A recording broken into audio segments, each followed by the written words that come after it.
Doston aka, hozirgi kunda qaysi kasb egalarida yurak kasalliklari eng ko'p uchraydi?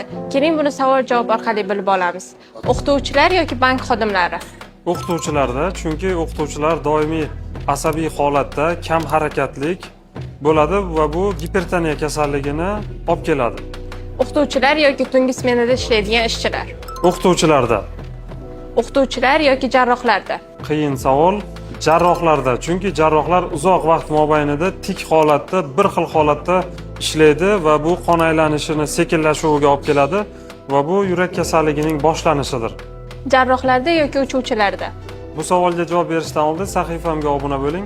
Xo'p, javobi uchuvchilarda, chunki uchuvchilarda turli xil davlatlarga boradi va biologik soat o'zgarishi natijasida yurak aritmiyalari kelib chiqadi.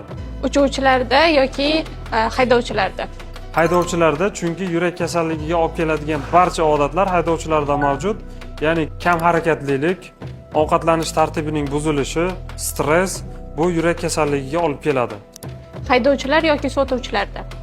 Albatta haydovchilarda, ayniqsa uzoq yo'lda yuradigan trek haydovchilari va taksi haydovchilarida bu juda ham ko'p uchraydi, chunki kam harakatlilik, uyqusizlik va energetik ichimliklarni ichish natijasida yurak kasalligi xavfi oshadi. Agar sizda yurak kasalliklari bilan bog'liq muammolar, yurakda og'riq, hansirash, yurakning tez urishi yoki sekin urishi kabi muammolar bo'lsa, konsultatsiyaga yoziling. Aynan sizlar uchun konsultatsiya bepul.